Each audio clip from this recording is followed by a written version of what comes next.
સ્વાગત છે તમારું પૂનમ્સ ફ્લેવર કિચનમાં। આજે હું તમને બનાવતા શીખવાડવાની છું ઇન્સ્ટન્ટ દાલ મખની। તરત જ બની જશે અને એકદમ ઢાબા સ્ટાઇલ બનશે। એના માટે મેં અહીંયા લીધી છે અડદની ફોતરાવાળી દાળ, જે આ રીતે કાળી આવે છે।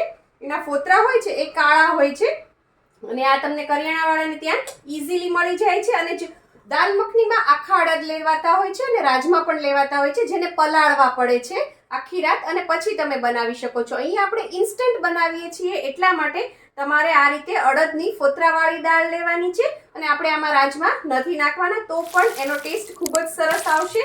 અને આને મેં પલાળી નથી, મેં અહીંયા 200 ગ્રામ જેટલી દાળ લીધી છે, એક મોટો વાટકો, અને એને ઓલરેડી 2 થી 3 પાણીએ ધોઈ લીધી છે। હવે આપણે આને કુકરમાં નાખી દઈએ અને કુકરમાં નાખ્યા બાદ આપણે એની અંદર નાખીશું પાણી।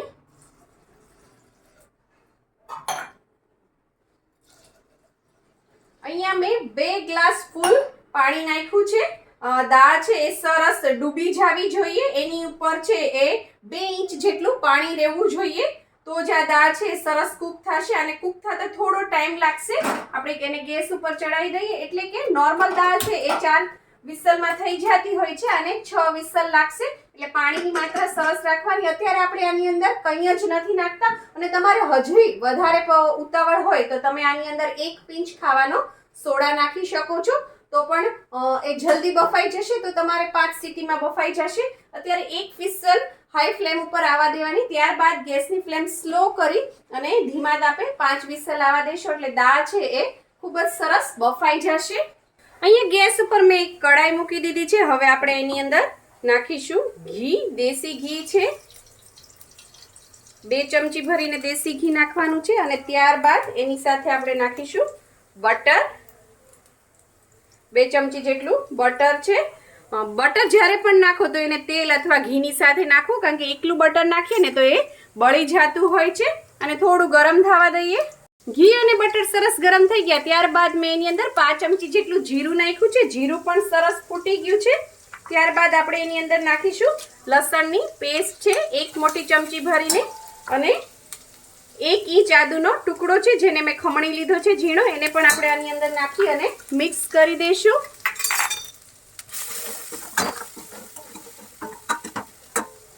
ઘી સરસ ગરમ હતું એટલે તરત જ લસણ છે સતળાઈ ગયું છે। ત્યારબાદ આપણે એની અંદર નાખીશું 1 મોટી ડુંગળી છે, જેને મેં ચોપ કરી દીધી છે, એ પણ આપણે આની અંદર એડ કરી દઈશું અને એને થોડી આપણે લાઈટ પિંક જેવી થવા દઈશું।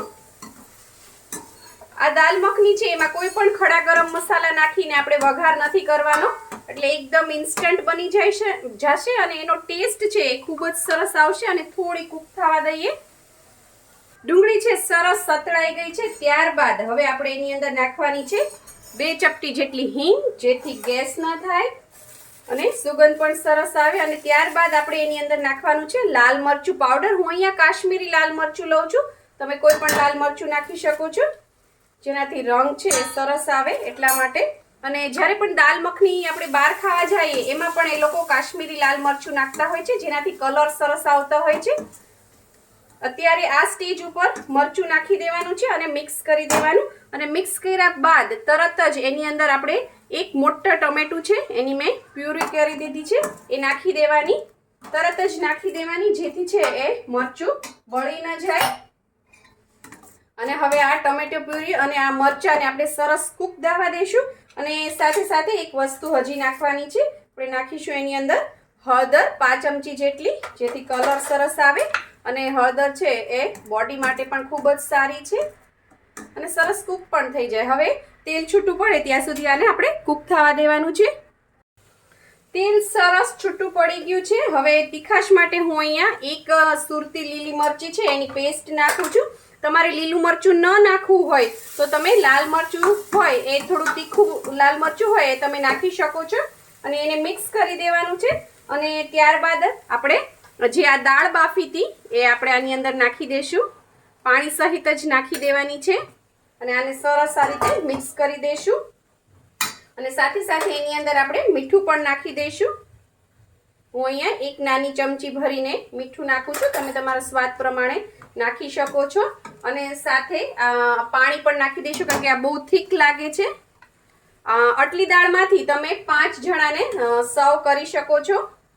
પાણી નાખીને આપણે આ બધું સરસ મિક્સ કરી દઈશું અને આને ઉકળવા દઈશું. ગેસની ફ્લેમ હાઈ કરી દેવાની છે અને આની અંદર ધાણા જીરું પાવડર નથી નખાતો હતો. પાણી નાખ્યા બાદ 6 મિનિટ સુધી મેં આને ઉકળવા દીધી હતી. આ સરસ હવે ઉકળી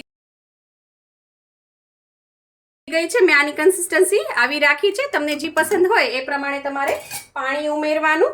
ત્યારબાદ હવે આપણે લાસ્ટમાં આની અંદર નાખવાનો છે ગરમ મસાલા પાવડર 5 ચમચી જેટલો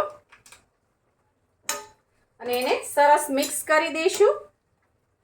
આ દાળ છે તમે ઓછી ઓરો ને તો પણ એ જાજી થશે, કારણ કે આ બહુ ઉકળવાથી એકદમ ઘટ્ટ થતી હોય છે. એટલે એ પ્રમાણે માપ રાખવું તમારે જ્યારે પણ તમે દાળ મૂકો ત્યારે. અને આ રીતે મિક્સ કર્યા બાદ હવે આપણે એની અંદર નાખવાના છીએ ફ્રેશ ક્રીમ.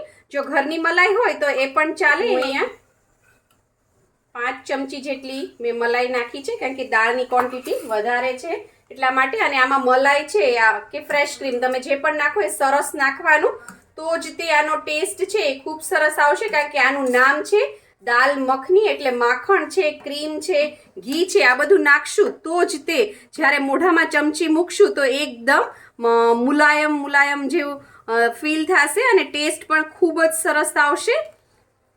હવે ક્રીમ નાખ્યા પછી હવે આને બહુ નથી ઉકાળવાની, આપણે 1 મિનિટ જેવું રહેવા દઈશું, નહીંતર ક્રીમમાંથી છે એ ઘી છૂટું પડી જશે. એટલા માટે ક્રીમ નાખ્યા બાદ 1 મિનિટ થઈ ગઈ છે. આપણી દાળ છે રેડી છે. આપણી instant dhaba style dal makhani ready છે અને બાજુમાં મારી પ્લેટ પણ રેડી છે. હજી આ દાલ મખની ઉપર આપણે થોડું બટર મૂકીશું. તમારી પાસે બટર ન હોય તો તમે ઘી પણ મૂકી શકો છો. અને ફરીથી આપણે થોડું ફ્રેશ ક્રીમ નાખીશું ઉપર ગાર્નિશિંગમાં.